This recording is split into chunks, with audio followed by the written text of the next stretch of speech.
Good afternoon, welcome. Happy St. Patrick's Day. Will you join us to stand for the pledge? I pledge allegiance to the flag of the United States of America and to the republic for which it stands, one nation, under God, indivisible, with liberty and justice for all.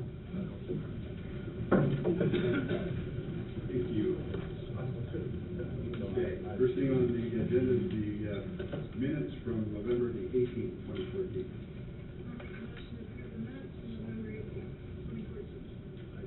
Motion is second. Any discussion, corrections, deletions, additions? All those in favor, signify by saying aye. Aye. All same sign. Motion carries. Payroll, March the 9th, 2015. Motion is second. All those in favor, signify by saying aye. Aye. All same sign. Motion carries. I still don't understand it. Today's March 17th, and we're approving the payroll that was sent out on March 15th. Why is that? Always done for anything else. Shouldn't we do it ahead of payment? Let's see if we can work that one out, okay? I think we ought to try to work that out. Okay, claims, March the 5th and March the 12th, 2015. Make motion that we approve the claims for March 5th and March 12th, 2015, and receiving. Motion and a second. All those in favor, say aye. Aye. Opposed, same sign. Carried. Okay, Mike Anton, Western Anton Insurance, Health Insurance Reinsurance Renewal and the Workman's Compensation. Okay, I'd like to introduce to the Commission, Board of Commissioners, and everyone else here at the Commission's conference room, the Porter County Employee Benefits Team that's representing your interests at this particular point. So let me start out. As you know, Steve Brady has been your consultant for the past 6 months or so, or 7 months. Next to him on his right is Bob Frick from R&R Benefits on the South Bend, and a co-broker with Anton Insurance, and Troy Scott from R&R. You obviously know Lee Westergren. Paul Schar is somewhere in the room here. Come on up here, Paul. He's part of our team at Anton Insurance, and then Jimmy Anton is here also.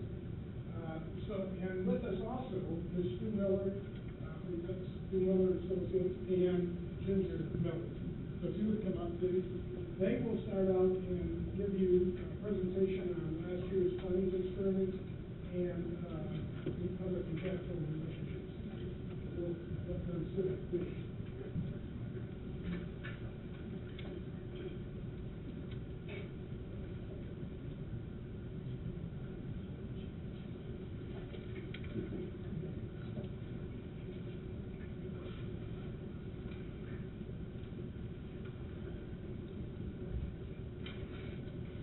Good afternoon. Thanks for being here. Thank you. It's a pleasure to be here, and thank you for having us as your third-party benefit administrator for claims and health benefits for Porter County Health Benefit Plan. On tab 1, we have the claim experience for last year. On the first page, it goes right into the fact that there were 578 employees last year, and the total claims ended up being $9,961,228, and of that amount, we had stop loss reimbursements of $255,551. So the average cost, miscellaneous administration, on the next paragraph there, you can see the summary down below. Now these were the contractual rates for 2014, and so based on those actual rates, and most are based on a per capita amount, you can see that the average cost for miscellaneous administration fees, vendors, PPO, access fee, the AIG specific premiums, and the claims administration fee totaled $130 $130.53 per employee per month.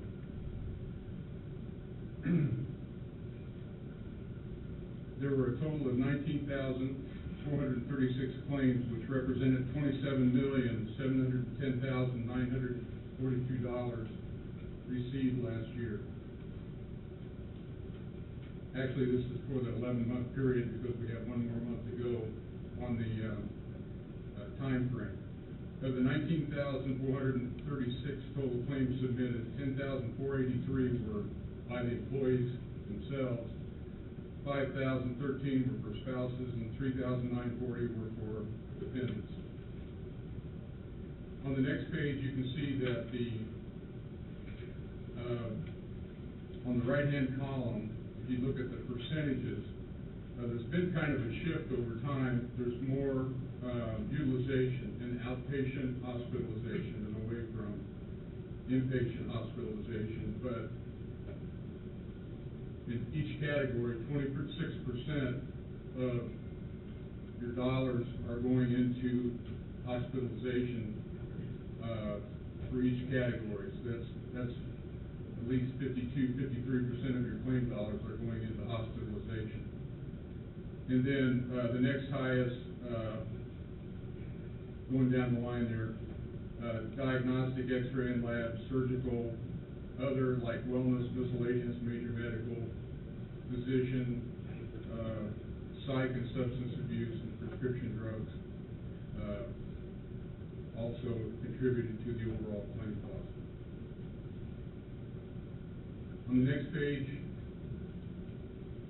we take a look at comparing last year's claims experience to this year's claims experience, and you can see that overall, the categories as far as percentage of claims paid by benefit area are pretty much the same utilization. And overall, like in 12 to 13, there were 9.5 million in claims paid. April 13 to 14, 10,000,007 in claims paid. In April of 14 through February of 15, 9.9 million in claims paid. And then below there's a bar graph showing the comparison of those years. On the next page, we have benefits, the cost per employee per month based on the utilization of the major categories, medical, major medical, dental, prescription drugs, and then the total, and then the cost per employee per month. So you can see overall, we had a high utilization in June of 14, and then it was fairly flat through December of 14 with a little bump in January, and then back to pretty much the norm in February of 15. So of the 9,961,000 in claims paid, we had stop-loss reimbursements of the total $955,551. And that's approximately, the claims that were, the reimbursements were approximately $300,000 over the actual premiums that were paid for the stop-loss reinsurance. So the overall adjusted average claim cost per member per month is $1,521.86. On tab 2, we're talking about the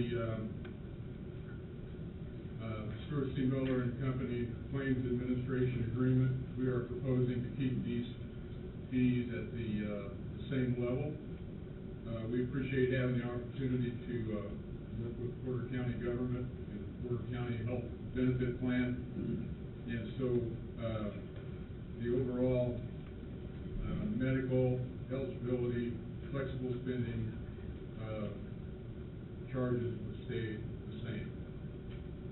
And then attached is an addendum for signatures. On tab 3, we have put together the actual,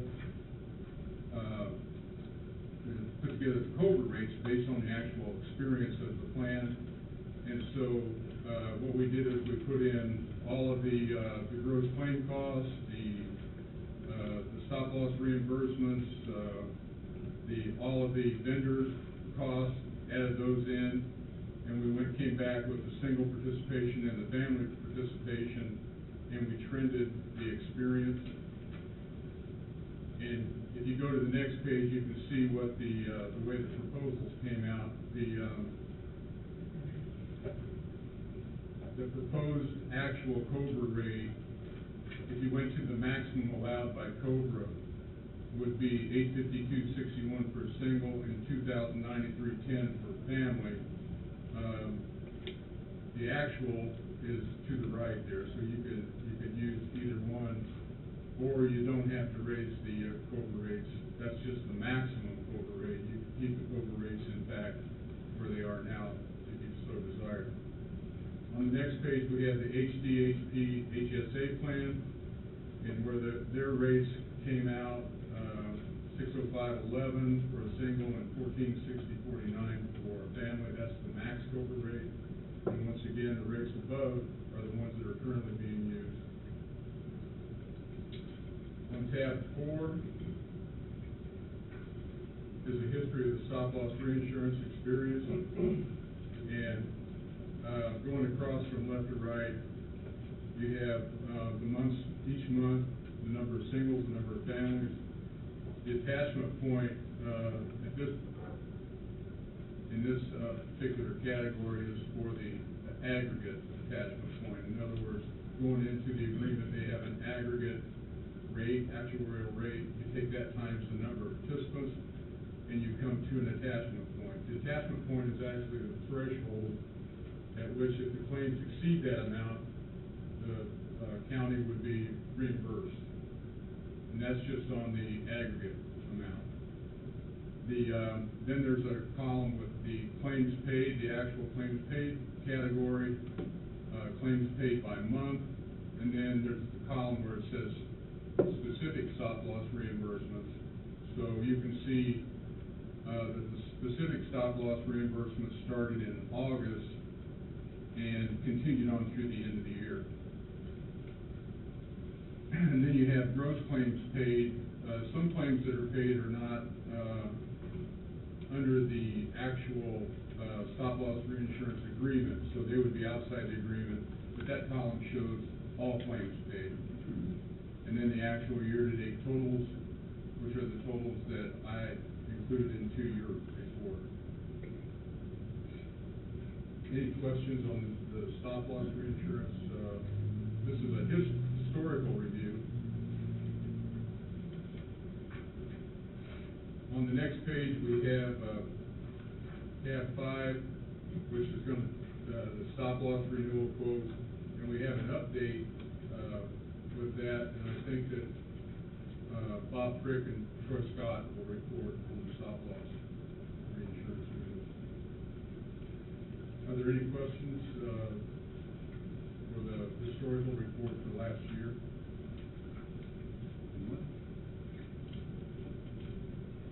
Okay, once again, thank you very much for having us as the third-party benefit administrator. Thank you, very comprehensive, we appreciate it. Thank you. Okay, thank you.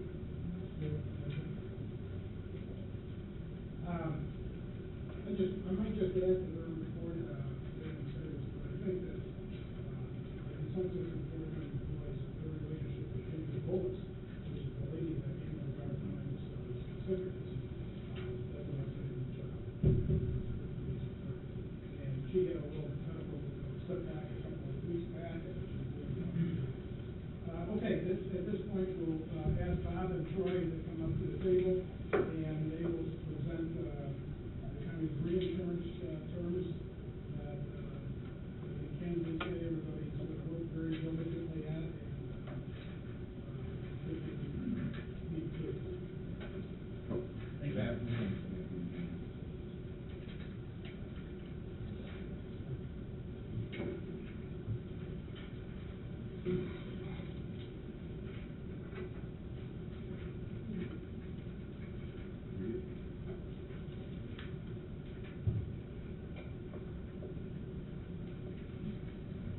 All right.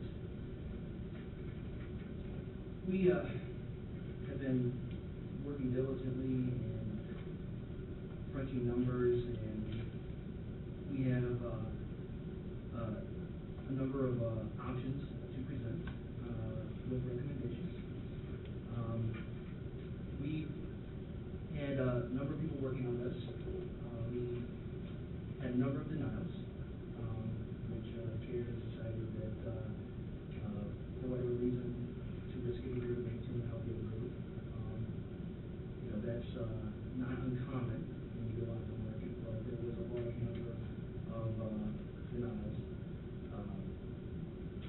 with its roof.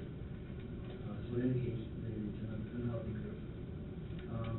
Where we like to start is where you currently are. And we'll just kind of go over the coverages and then how it compares with the in-force renewal. And then the last four columns are options, and they contain the specific differences that we go over. But currently, your specific deductible per individual is $150,000.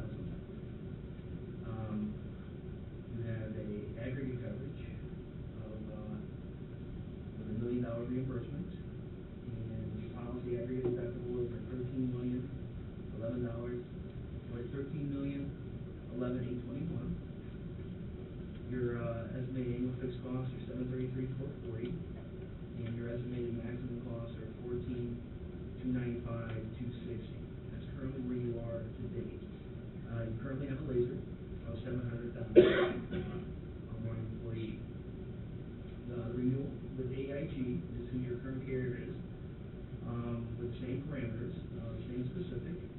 The policy premium went from $698 to $906. Your policy aggregate deductible, and just kind of highlights what we look at with a comparison, remained essentially the same, $13,250. Your estimated annual fixed cost is $942,239, which is a 28.5% increase. And your estimated annual maximum cost, when you add in the premium and the estimated annual fixed cost and the estimated aggregate coverage, is $14,254,489. So it's slightly a reduction of 0.3%, but there are two lasers included with this renewal, one at $250 and one at $350. So that's basically exposing the county to about $300,000 of additional risk compared to the other options we're going to go over. We have four options, and the carrier here is supplied. The first column we'll call option one. This is apples to apples with the current renewal with AIG. As you can see, the spec deductible per individual stays the same. It is a 24/12 contract. Your policy premium is $904,594. Your aggregate deductible, Aggregate attachment. I'm sorry, aggregate attachment drops significantly to $12,182,659, and part of this reduction is the cost-of-gain strategies that you guys voted on to put in place with Medico, and some of the direct contract negotiations that are in place. The underwriters recognize that, and they lowered your aggregate significantly, almost to $2 million. So the estimated annual fixed cost is $935,042, again a 27% increase. But when you see the reduction in your aggregate deductible, it drops it down to annual maximum cost of $13,117,701, which is an 8.2% reduction over current.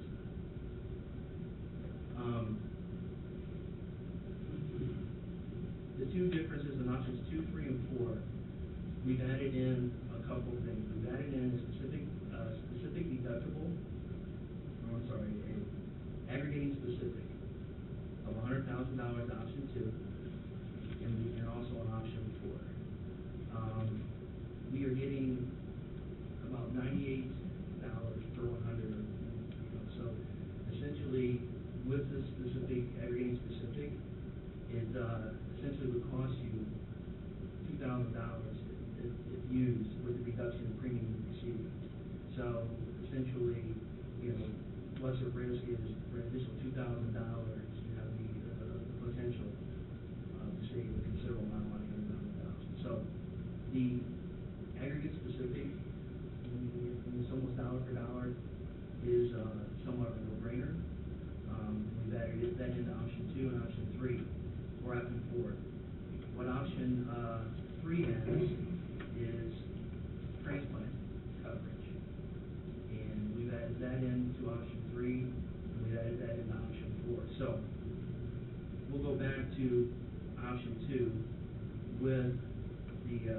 aggregate specific with Sun Life brings your policy premium down to $806,178. Your deductible policy aggregate deductible is $12,182,659, just remains the same. Fixed costs are $836,627, and your maximum costs are $13,19,286, or a reduction of 8.9%. And that's with the aggregate specific. Without the aggregate specific is option 3, but including the transplant coverage. The transplant coverage would entail an additional outlay of $112,000, which is but you'll see that there's a $60,000 reduction that in the actual cost. Where that's important with a group like this group, the TPA just discussed the number of reimbursements we've had for the last 2 years, and indicative of a sick group. When you have a group that is sick and full of diabetics and BMI off the chart, that basically leads to end-stage renal failure. End-stage renal failure leads to kidney transplants. This policy we have in place with a number of our local governments and municipalities is probably very similar to those. Folks with BMI are overweight, and we've had a number of lung transplants in the past couple of years. Single lung transplant or double lung transplant is going to range anywhere from $300,000 to $400,000. Your kidneys are going to run anywhere from $200,000 to $400,000. So for an additional outlay with this sick group of $112,000 that reduces your annual cost by $60,000, we think that's probably well worth considering for this group to have in place, because it covers these transplants alone. For those of you that are trying to follow along but aren't sure about the acronym, BMI is body mass index. Thank you. Sorry. Occasionally I get caught up in the lingo. So, you can see option 3 is with the transplant, but without the specific deductible. It comes in total 8.7% reduction. Option 4 includes the aggregated specific, $100,000, and the transplant coverage, and that comes in at 9.4% reduction over current overall. Now again, I want to emphasize that all of the Sun Life quotes are no lasers. And again, I think that that's indicative of the recommendation that was made and you guys approved for the cost containment strategies to go with deductible-based pricing and Medico to get this group healthier, to get control of the cost, and the underwriters recognize that. And so, again, that's reflected in the fact that there are no lasers, which is a testament that this ship is starting to go in the right direction, and strategic planning is hopefully going to pay off. Now, I know it's a little bit convoluted, there's a lot of numbers, but we are recommending option 2, which is the aggregating specific with no transplant coverage, and option 4, which is again including the aggregating specific with the transplant coverage going forward. I think what's not highlighted on there, you see the $60,000 savings rate transplant premium. Transplant premium is $312,000. So net, it's going to be about $50,000. But again, remember, it's from $1. There is no $150,000 split deductible. And I want to add something else, Mike, just on the transplant coverage, there is no pre-existing conditions. So that basically means that most of the transplant coverages there are pre-existing conditions, meaning that anybody that is on a list for a transplant and going through the process of being approved for a transplant would be excluded from the policy for 12 months. That is not the case here. There is no pre-existing condition, which is, again, very favorable in favor of the transplant. And based on 2014-2015 policy, looks like we have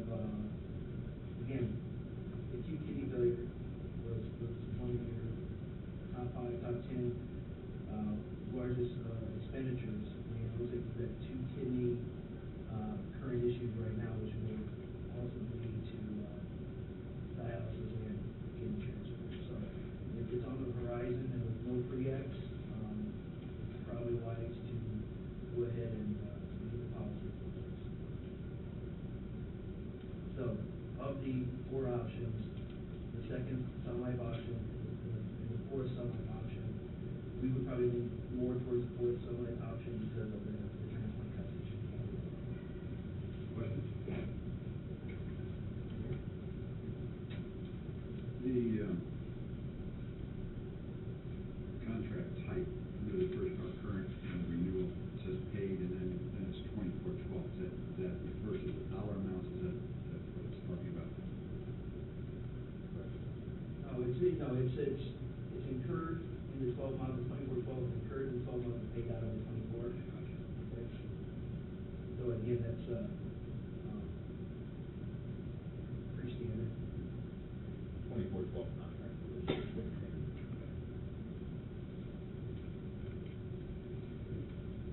So if you guys were sitting in our seats, you'd probably vote for number 4, is that what you're telling us? That would be our decision. We're of the belief, that those things that we live in Germany, insurance, the less coverage you can get, is where we kind of direct our clients. With that less coverage, you have more risk, but you have the management in place to manage that risk, that's what you can have. If you don't have that, you buying less coverage, you're exposed, but I think that the right players and the right strategies that right now are in place to kind of keep that strategy. I'd kind of like to echo that, and thank Steve and Mike for their hard work in getting us to the point we are right now. I mean, if just by a vote that we did, a couple of meetings ago, we're already going to save almost $1,400,000 just by that action, showing that our intentions are moving us in the right direction. I think that speaks volumes. And most importantly, it's not Bob and Troy and R&R saying that, it's the underwriters who have their money at risk that recognize that. So, Can you talk to me a little bit about the organ transplant sure. carve-out? You said there's some things on the horizon, I'm not sure why we would see that coverage away. I think somewhere I missed something. Well, the carve-out actually means that you're carving it out in the current health program, and you're fully insured. Okay. From dollar one. That's what I thought. Yeah, so instead of paying having a kidney transplant around 250 to 300,000, it's going to And if I may, just before you're clear, the reinsurance contract, sorry.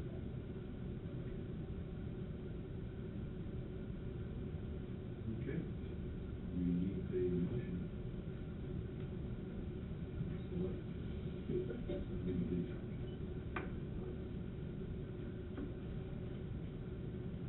Next person, if you have any questions.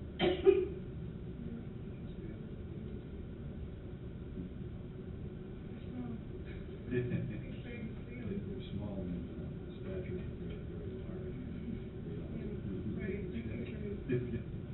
I'll second that. Motion and second to go with option number 4. Any discussion, any further discussion? All those in favor, say by saying aye. Aye. Opposed, same sign. Thank you very much.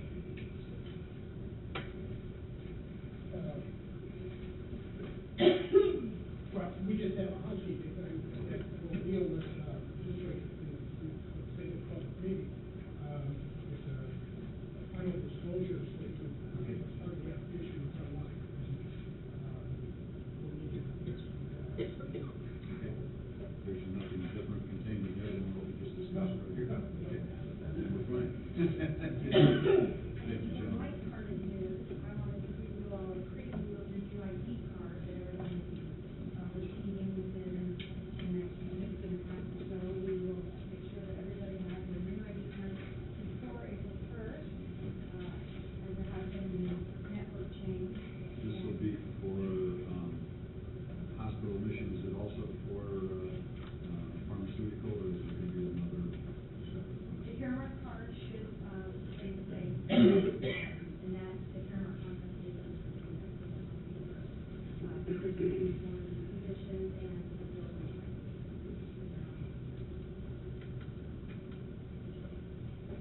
Okay, just to, kind of pick up on the ID card and that sort of thing, as previously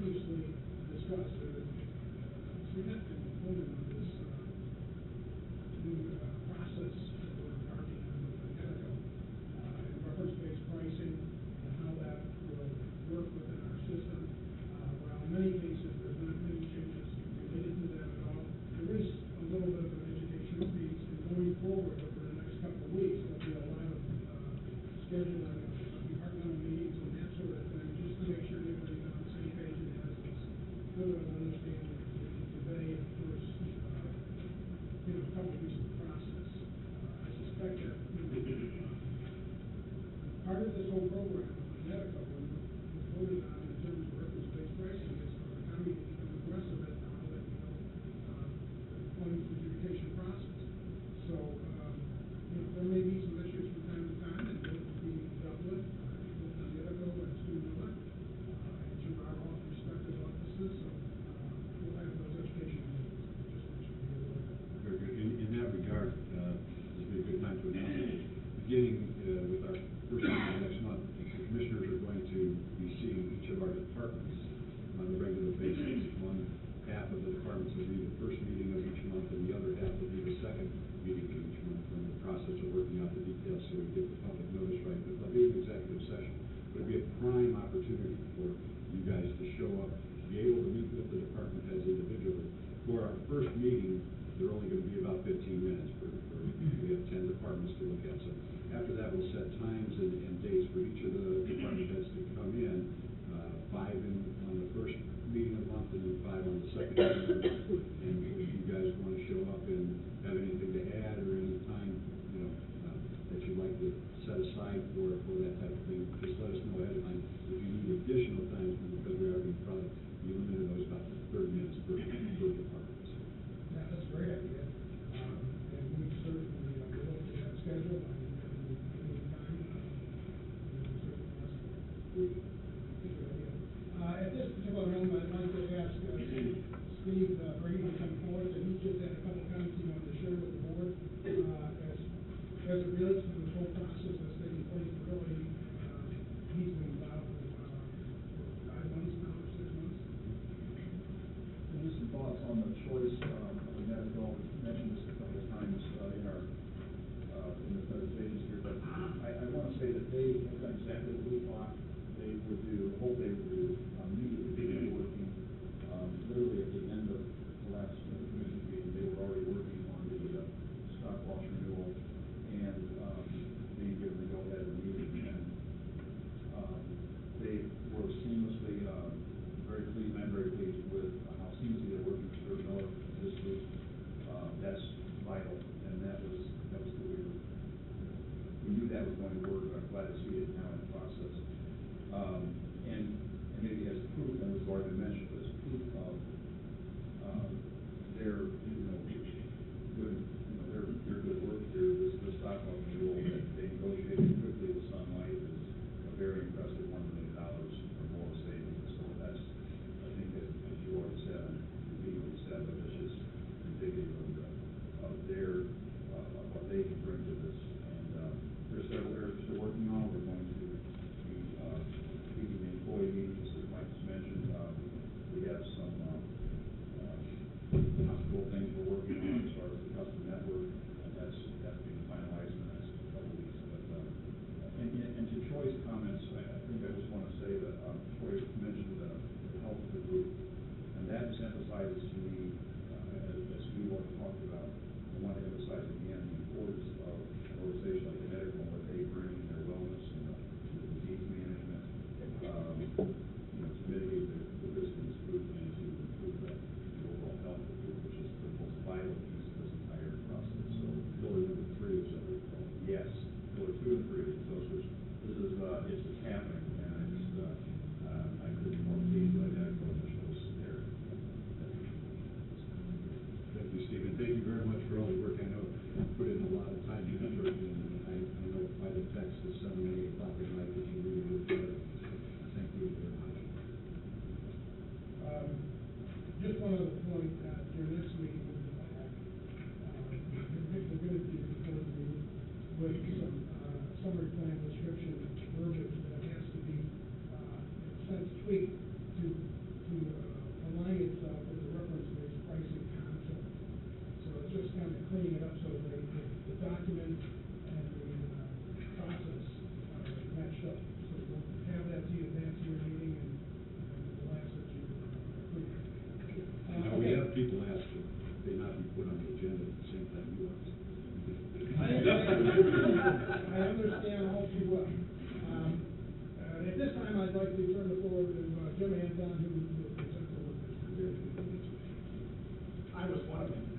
Thank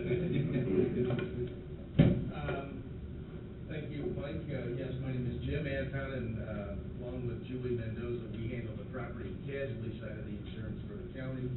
I believe the proposal was emailed to you guys already and distributed in your packets, but if you don't have it, I brought copies. And then I just wanted to provide some statistical data that we talked about, the 2015 through 2016 workers' compensation renewal. The overall premium for the 15 to 16 policy is going to go up about 7%. And ultimately, the driving factor is the experience of the plan, in that the workers' compensation experience modification is going from a 1.4 to a 1.58. That's based solely off of experience, claims paid, essentially injuries on the job. Injuries on the job coupled with time off, if it's so incurred. So, again, 7%, however, individual rate classes are going down, which is why it's only 7% when you look at that mod going to, that increase of 18%. But for the highway department, the individual rate is going to go down 31 cents per 100 of their payroll. Fortunately, the sheriff's department is going up 5 cents per 100, and then Expo is actually going up 42 cents per 100. And Expo has less payroll than the other two leaders, so it doesn't have that great of an impact.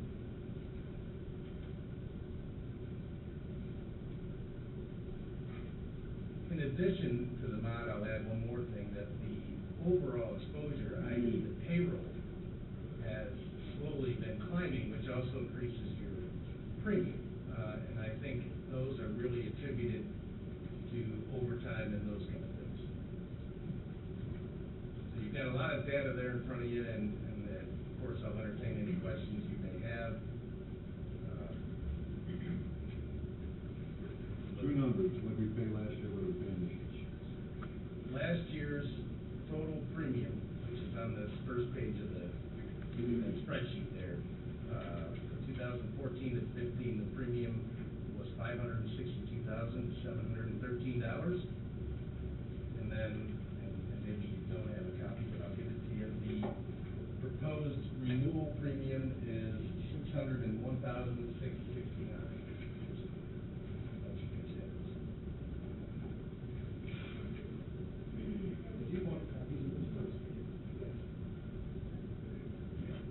If I may add one thing. In the last few years, we've had a pretty aggressive safety plan in place. Previously, former Commissioner Adams chaired that. I've had several conversations with Commissioner Blaine, and I think I've talked to him picking up that responsibility to continue with the safety committee. And if you look at last year's, the expiring term on the account, I think you'll see that the experience has improved significantly. I want to say that just by recollection, probably a 40% loss ratio versus that major year back in 2011 and 12, which I think was about 130% loss ratio. The good news is next year you're going to add a good year of experience to the formula, and you're going to drop your worst year. So we ought to see that mod drop significantly, and that'll be a real plus. But not to say, that I guess I've used the expression I told you, but we knew this was happening back when we had that $600,000 claim. That was going to follow the county for several years as you go through the experience modification factor formula. It's just 3 years there and gone. So I think there's some really positive issues going on with the county in this regard. I think we just got to stay with it. And I promised to work with Commissioner Blaine on this, and hopefully we can continue to try. I got some bad news for you, because in the budget last year, the council deleted $3,000 for the city. So, go ahead, Bill. We'll work around that. Okay. You're on your own. All right, so we need a motion to accept the work comp renewal.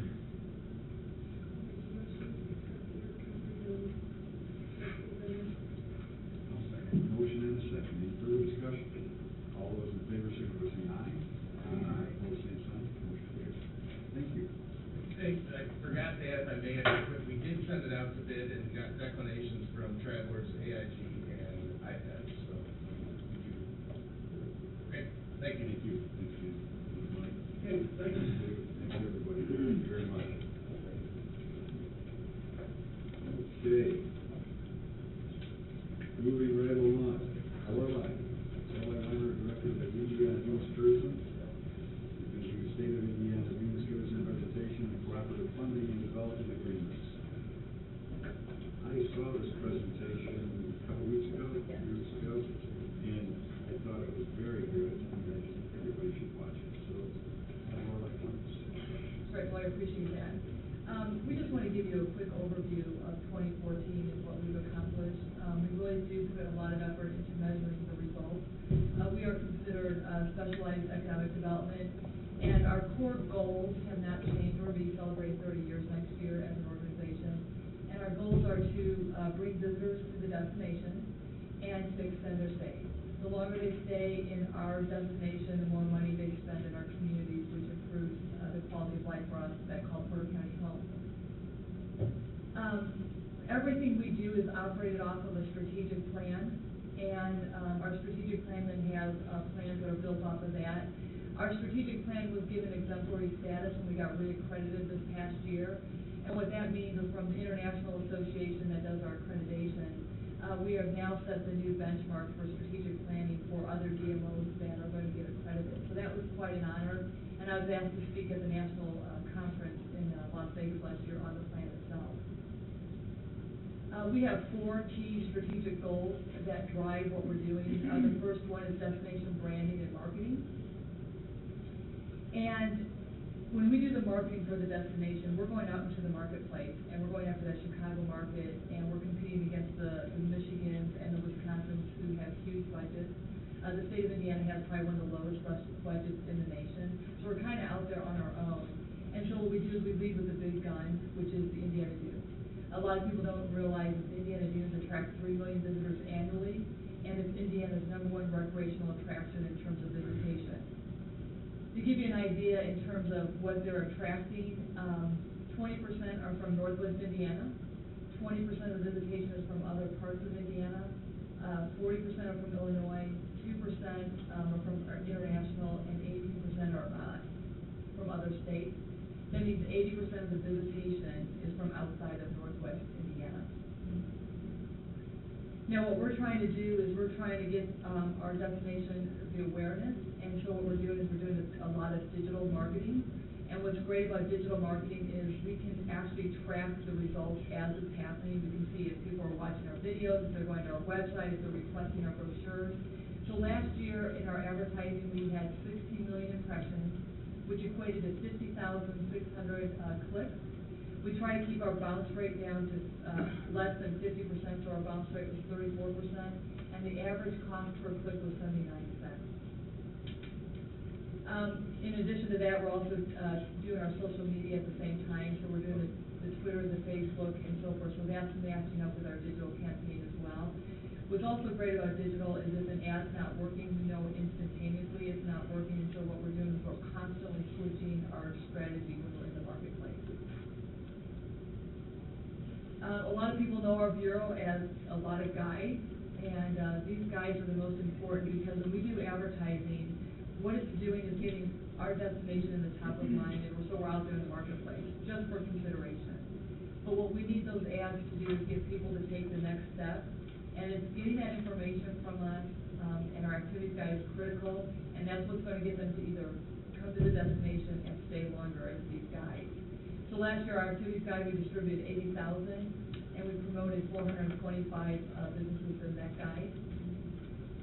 And we are fortunate in this destination that we have some incredible niche products. We have phenomenal outdoor recreation. we have world-class birding, we have world-class fishing, and it's our job to make sure people are aware that this exists, and if they're gonna take advantage of it, how do you best do that? And so we have these guides to help them with that. We have an exclusive, deal with the Indiana Dune State Park, and we're trying to get those visitors to the Dune State Park into our community, so we have a coupon book that is distributed at the gate to visitors that are from outside of Northwest Indiana to get them into our communities, again, to spend additional dollars in our community. And then last year, we launched a responsive design website. This was a 9-month project, and why this is critical is regardless of if you're looking for information on our destination, be it on a tablet, a smartphone, or your desktop, it's going to constantly change depending on what device is on there. Just to give you an idea of the statistics, we had 453,000 sessions on our website last year, which is an increase of 26%. That's 350,000 users that went to our site, which is an increase of 30%. And we had 3.4 million page views, which is up 125%. And average page sessions is almost 8 pages per session, which is incredible, which is 79%. The other thing is, when we're going after those niche markets, be it if you're a fisherman or if you're a birder, we work with the local people that are experts in this area, and we have created landing pages specifically for those niches. So if you're interested in fishing, that information on our fishing page will be specifically targeted for anglers and what they're looking for. The same thing with birding. Video is critical in promoting a destination. We have a variety of videos. We're doing a video for each hotel in Porter County. We have one on each of our communities, and we have a whole series on the Indiana Dunes. And one of the things we're trying to do is get those visitors directly into our businesses. And so one of the new videos that we're doing is called 3 Interesting Things. And I'm going to show one of the videos just to give you an idea of what we're doing. 3 Interesting Things. So today I'm at the Rolling Stone Baker talking to Jim, and he's going to tell us what he's got cooking in the big red truck.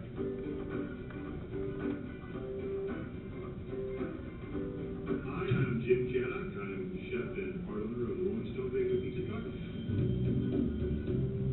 Our truck is a 1949 Studebaker retired fire truck. It served in Huron, South Dakota. Now, after 4 years of the pizza truck, it's got just over 10,000 miles, and it's all original, all Studebaker, and built in South Bend, Indiana. Our Studebaker truck is outfitted with a wood fire pizza oven that's been imported from France. We fire it with all oak to a temperature of 1,000 degrees up in the dome. It makes it where we can cook most of our pizzas between 60 and 90 seconds. So we're going full bore at lunchtime. We serve pizza on average every minute and 10 seconds. The third interesting thing about the Rolling Stone Baker is the quality ingredients that we use. We grow all of our own heirloom tomatoes and sweet basil and bell peppers, and we use Malden Lake sea salt. Our olive oil is 100% Barbequina varietal from California. 3 interesting things about the Rolling Stone Baker: vintage Studebaker truck, wood-fired oven, and our quality local ingredients. Good pizza. It's very good pizza. And so that's what our job is to get people excited and show what's unique about different businesses. The Visitor Center is perhaps one of the best marketing tools that we have. I mean, this is an opportunity to interact with visitors that are actually have chosen our destination. Last year, our staff interacted with 77,741 visitors. That's up 5% from the previous year. We had visitors from 49 states and 38 foreign countries. From a media standpoint, last year earned media is free media that we were able to secure for our destination. We had 256 articles and broadcasts, which reached 87 million readers and viewers. And if we had to pay for this on our own, it would have cost us $450,000 in free publicity. And then we also do destination product development. One of the big things that we launched several years ago, which has by far exceeded our expectation, is the Beyond the Beach Discovery Trail. We're connecting nature sites and historical sites in 7 counties. When we did our conversion study and we asked visitors what were the 3 top attractions, clearly the Indiana Dunes was number 1. Lighthouse Place came up number 2, but the Beyond the Beach Discovery Trail came up as number 3. We also launched Make Something Old into New, and that's Trail 8 at the state park. That's been around for eons, and we rebranded it the 3 New Challenge, and we were again overwhelmed by the amount of people that had taken the 3 New Challenge. We had 42,000 page views on the website, 4,500 video views, and last year, despite not a good summer, the state park had its highest gate revenue, which increased by 3.78%, and their nature center had an increase in attendance by 10%, and we do know a lot of that contributed to the 3 Dune Challenge. We've made progress on the Dune Canyon Keep Trail. We were able to get 7 attorneys into one room to come up with a memorandum of understanding, so that project continues to move forward. And then you guys were part of a phase 1 to determine if we get $10 million worth of South Shore inventory, is there an opportunity for us to do something with this? And we are finalizing that study right now, and we're looking at what are the options to move forward with that.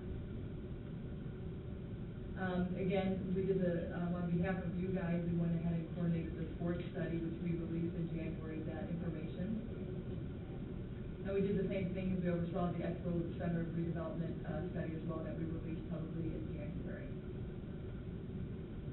This is another partnership that we had with you guys, and that started actually with Commissioner Good several years ago in the option of redeveloping the visitor center space. And so what you're looking at is if you've been in the visitor center when you first come in, what we're going to do is change it significantly in terms of the openness, and the first room would be devoted to telling the story of the Indiana Dunes. Again, that's our big gun. So that's what the space would look like when you enter the visitor center. The room that's currently devoted to the Indiana Dunes, which is their exhibit room, would now become the community room. And this is the room where we would engage people about what's there to do south of the dunes and really get them into the community, because this is where they're going to actually spend the money. And the room that would have the biggest transformation is the theater. Currently, it's the most underutilized room. It would still remain the theater, however, it would have a lot more flexibility, and the exhibitry would change. So in order for us to accomplish the redesign of the public space, we're looking at about $1.5 million project. And so we're right now trying to figure out where we're going to get the funding for that. And just in terms of finance and administration, we were reaccredited by our International Association, and so that lasts for 3 years, and so this is our second time. We have benchmarks that we have to achieve, and regardless of the size of bureau, Las Vegas has the same benchmarks that we had, and Los Angeles was accredited the same time we were. So for a small staff, this is a big accomplishment. And so at the end of the day, it really doesn't matter how much we're doing and how nice it looks if we're not bringing in visitors and we're not getting them to extend their stay. So we do a conversion study with the University of Florida, and 66% of the people that got information from our office actually visited Porter County, and that is an increase from 36% in 1992.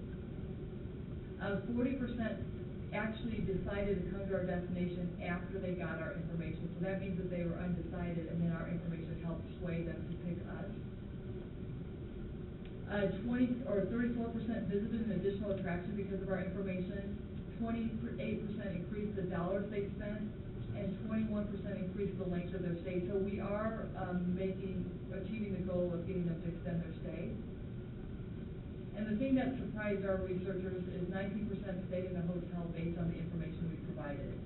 They were surprised by that because most hotels are done by TripAdvisor, the Expedia, the Orbit, and not normally by a DMO site like ours.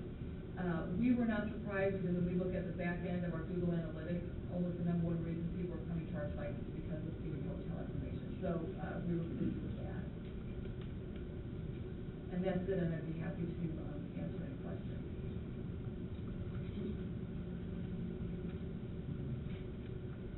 Well, I think it's a great presentation, and I grew up in the softball practice, but I think you get the point across to most people that there's a lot more to Porter County than just the dunes. Yeah. And that's why we have Shake Off the Sand, South of the Dunes. We have the Lunch Season Dunes. So we're doing everything we can to get the people into the communities to actually spend those money. We have to get our employees to do the Dune Challenge. Yeah. Put that into the wellness plan, right? I already did it. She did, with her daughter. Where's the t-shirt? There it is, the show was green. And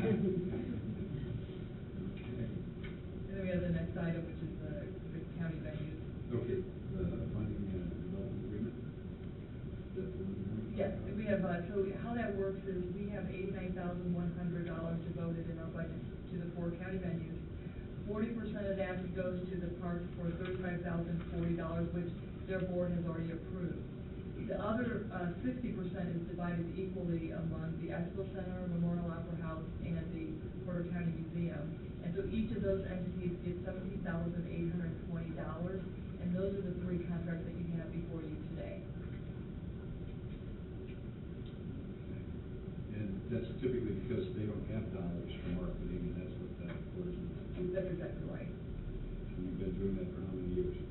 As long as I've been there, so I've been there for about 25 years, so. And I know there have been conversations in the past about changing those entities, but I think they're pretty well, since they're very appreciative of them. Yeah. Anyone, comments, questions? So we need a motion. Motion to approve the cooperative funding. All three. We can do them one by one. We can do them one by one if you want. You want to do the park first, $35,040.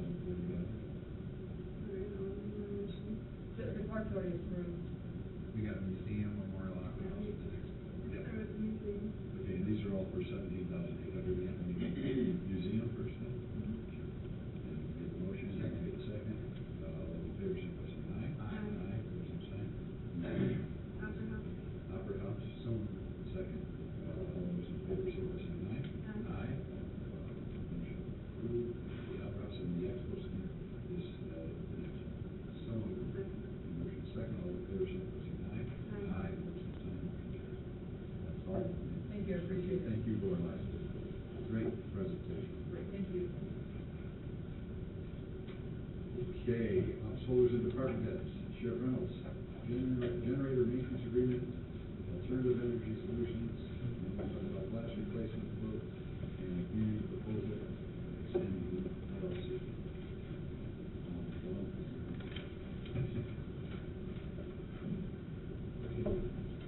Where do you want to do first? The generator maintenance? Is this an extension of an existing contract? I would imagine that Okay. Yeah, I think we talked about it last year, we were not sure. Who's it with and how much? I don't know, because I didn't get them. Is this alternative energy solutions? For the generator? Yes. Is this a 2-year agreement going forward, or is this the last year of the 2-year agreement? We have no idea, we didn't put it on there, that's part of. I don't receive any of that information on the contract on the generator, I'll just go on to maintenance. Yeah, this happened, it came through Sheriff Lane, because what happened was the generator didn't kick in, and they figured out nobody was looking at it. So it must be a new agreement for 2 years, right? Is that, I'm looking at all the dates. Yeah, it expires April 5th, 2017, so it's a new 2-year agreement. But you haven't seen the agreement? Or should We we put it didn't, on? okay, well, Will they look at it? it's for oil change, with inspection is $2,300, and I assume what's per visit for $2,300. And if we just have inspection only, it's $462 per visit. Is there I can't quite read the fine print how often they're going to come. Those visits for your requested, please circle, you can tell them 1 or 2. Do you want me to look at it first? Would you I would please? just go through it. Yeah, because I have never seen it, so, yeah, Yeah. and table it. Yeah, sure. I apologize, because that's okay, I didn't put that on there. Okay. Moving right along, glass replacement, got a quote here, and I got a new one this morning. I think all 3 of the commissioners have been out and seen what you're trying to do with the jail, Sheriff, and we really appreciate it. It's not that old a building, but it's a building that gets constant use and has to be maintained in a proper fashion. And I think what was explained to me anyway, was happening was, lacked something to do, the inmates decided to break things. So, we have to use whatever means do that to the windows. The idea is to replace the windows, and then you'll know when the jailers go to see that particular cell, if there's something broke, those people are gonna face charges. That's the way it. You know, I think what's happened is they, and I can't even put a date on it, but it's probably been, well, since I left, we've had windows broken and they just, they never fixed them. And so then this is what we have. And we understand, and my staff fully understands that when we get these windows replaced, that if a window, and I'm not saying they'll never break another one, but when they do break it, and I can't say they're gonna go to jail because they're already in jail, but they're gonna stay in there until we get it, until we investigate it, and then, you know, find out who's responsible for the breakage, and hold those people responsible, and then fix it, and fix it when they break it. At their expense. At their expense. That's why we need to have a generator agreement, because when the power goes out, that can all that happens. And exactly, that's one of the, and Ryan can tell you, Captain Taylor, is one of the problems we had, I guess, last year or so. We had the lights did go off, and they went, as you would expect, they scratched the windows and broke some windows, and didn't have a riot, but, you know, when the lights go back up, they're back and everything's good, you know, so. Okay, so the quote, they found a couple more since your first, one dated February 26th. The one I have is dated March the 10th, and the quote is for $23,680 from Trout Glass and Mirror, Chesterton, Indiana. Is there a motion? I'd make a motion. Motion and a second. This will come from the jail refinance, money. Is that okay? Second, okay. Motion and second, all those in favor, say by saying aye. Aye. Opposed, same sign. Okay. Okay, now we're gonna talk about the Community Proposal Extend Group LLC. All right, I have, what I wanted to do, what I've got in mind is having a company to come in to redo our website, but mainly to put to make it more integrated with our Facebook, Twitter, and also our commissary, so there'll be some, not that we're gonna make money on it, but we're gonna set it up, this company can set it up, and they've done it with other jails where they can use the commerce part of it. And one of the features that I'm really excited about is that we'll have an app on which will be free to the public. It will be on all smartphones, Androids, and iPhones, that we can alert them when we have any type of man-made or natural disasters or anything that we need to let the public know of what's going on. Like we had a terrible accident this morning, we would notify them of the accident and basically to stay away from that area. And I think, you know, we've done a lot of research on this, and we're just asking the commissioners, because you have to sign the contract. There actually is a part in there that we can have, and we're discussing this with the county attorney, about having sponsorships, so we can actually get different entities to sponsor their banners on this site, so we can offset the cost, and that's what our goal is. Not to make money, but to just supplement what it's gonna cost us. How much is it? It's gonna cost me $3,500 a month. $3,500 a month. Or a little bit less. Where's the money gonna come from? Well, initially, it's going to come from the commissary, but we hope, once we're running, that, it will be coming from the sponsorships. That's we've already reached out to several entities, and, we're pretty confident that we'll be able to get that money, or most of the money. Not be used, for the EMA type kind of thing, tornadoes or. Yeah, school closing. Oh, yeah. Tornado warning, that sort of. And then there's part of it in the jail, we'll have something that we have now, but it'll be updated. People will be able to see who's in jail every day, because the media will like this. Is it a picture, or? Yeah, the pictures, there's number of pictures, and everything that will be, we're working that out now with Tiburon, that basically, you know, it's kind of a transparent thing, so you can, whatever we have on the internet now,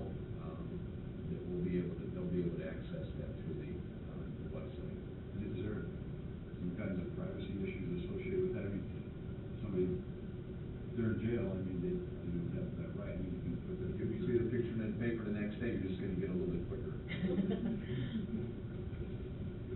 Dave, do you see there's something that could be, I think Laura mentioned emergency management, but also county highway, road updates and plowing in the winter? I see this probably being an app that could be utilized for a lot of different things. For people to go to, school closings and everything, so.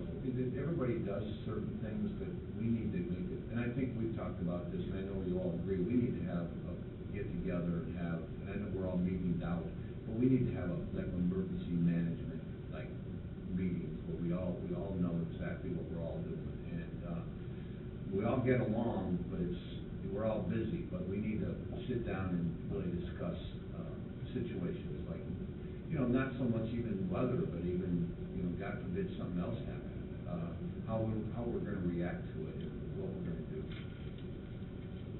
One of the things I'd like to see that contain is a banner, hopefully free of charge, for Smart 911, because I think that's a very, very important thing that many people in our county haven't taken advantage of, and we really should, because it's free and it can save a life by the time a phone call gets done. Right, absolutely. It's really vital. Okay, so we need a motion to create the cooperative funding and development agreements. Yes. Is there a motion? So moved. Motion? And a second. Any further discussion? All those in favor, say first and aye. Aye. Those in second. Thank you. Thanks.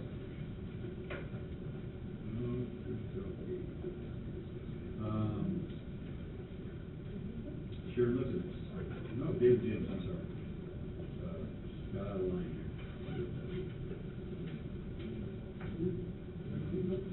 David, liquid bituminous material contract extension. Good afternoon. Good afternoon. How are you? Fine. Please, the board, Asphalt Materials has asked to extend the contract for the liquid bituminous materials for this year for my chip seal program. And I have visited with Mrs. Knight, the county attorney, in regards to this, and under the terms of the Indiana Code 522.17.4, we're in order to do this. They do have a de-escalation and escalation clause in this, and in having discussion with their representative, Mr. Rassel, he was saying that he was hoping maybe we could de-escalate this year with the prices of oil going down, but in visiting before the meeting with Mr. Good, it's a pretty volatile market. So hopefully we can keep it the same. They have been our supplier in the last 11 years, about 8 out of those 11 years. We can do this because there was no bidder last year other than Asphalt Materials. They've been a very good supplier. I'm going to do a little bit of different thing this year with my chip seal program. I'm going to contract that portion out.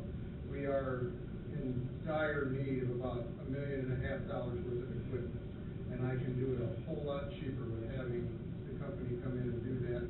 We've bid that out on quotes already, and Central Paving has asked or been awarded that, and they can do it for 34 cents a gallon. And that turns out to be way cheaper than we can even do it. We are going to help with that program. We will haul the material as far as the chips to spreaders, but they do all the rest of the work. And they come in, and within probably after the roads are prepared for chip and seal, we can do this inside of about 2 or 3 weeks. So the chip seal program might go pretty quick this year. So we pay for the chips and the bituminous and then pay them separate for the labor. Correct. I know there aren't that many manufacturers around that do construct the chip and seal equipment. Is there such a thing as a rack rate for the bituminous, or is it? Not really. It's just, it goes on, and I should have given you the copy of the bid, which I will do, because Mr. Good asked for it. But it shows this, as far as the raw material costs at the date of the bid. And so, I can give you those, copies too. But they agreed to de-escalate it if their price goes down. And I will come before, I have to come before you again if they do de-escalate or escalate. So just to let you know, that's a heads up thing. How does that work, Dave? Then every time you get a load, it's market that day, or? No, I mean, look, no, they don't do it like fuel. This is across the board at the date of, this was actually date of the bid was 4/15/14. So, I mean, that was the date they set up for that, and they're keeping it. So either it's gone up or it hasn't gone up. Right now, we're staying with what they said, so. I need your signature, I also need the auditor's signature on that if you so decide to move on this. White snow coming from the construction industry. When oil prices go up, they're always very eager to put their hand out. But when prices go down, not as eager. So, I just keep the pressure on. Oh, yeah. Because we could use a little back this year. And I believe a lot of that. We could use a lot back this year. Yeah. Yeah, we could. I believe a lot of that too is sort of reflective of the refinery prices for medical material market. And I know there's some problems with a number of refineries in the country right now. Yeah. Okay. He was pretty adamant about maybe, I mean, and he's a pretty square shooter, that maybe things would go down. So I'm hoping for that. Well, that'd be nice because if And, you go down there, they'll go down for the And asphalt. just as a heads up too, I'll probably go back to the council for, a little bit more major move money to pay for the liquid part. And that's $1 million euro. Though that should, we should mention that talking about fixing roads and that our roads right now have been put under the frost laws effective yesterday. And hopefully the weather will moderate enough so we won't have to have that in the hospital. I'm hoping within maybe by even next week that we're off. If we get a little rain, I think we'll be in good shape. My major problems are down south of the division. Well, and it was very cold and very, very deep. We haven't had to thick put this frost on, the ground. we haven't had to put this on for 5 years. And it was just, the 70-degree day is what hurts. People need to know that it's a secular thing. If frost comes out of the ground, the road get in the way, so they opt to. Okay, we need a motion for the liquid bituminous material contract extension. Second. Motion to continue in a second. All those in favor, signify by saying aye. Aye. Those same sign. Thank you, David. Now, Sharon Lippens.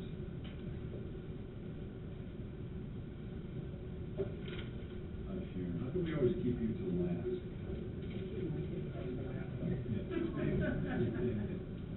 We just like to see your smiling face, in case you're always here if the computer goes down. You're on a main screen for EMA, what do they make copies of?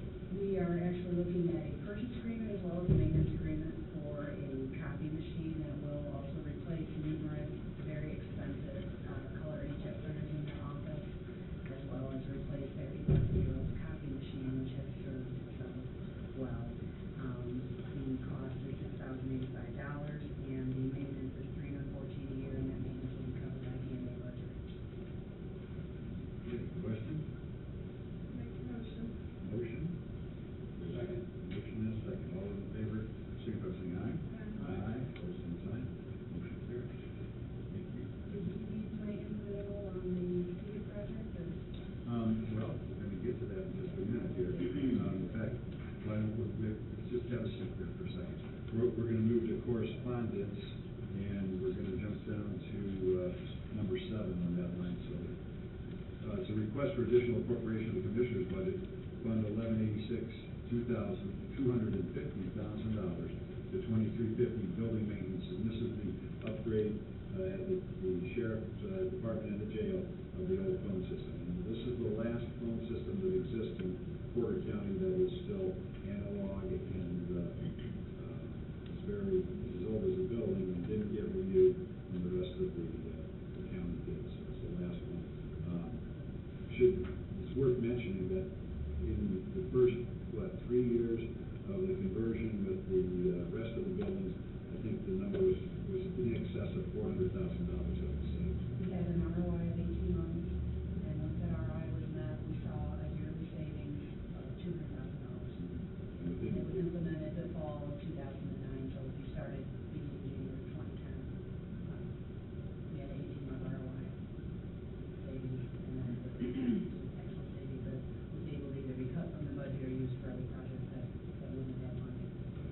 So this money will be put in the commissioner's budget and then put into the IT budget so that you can go ahead with the project.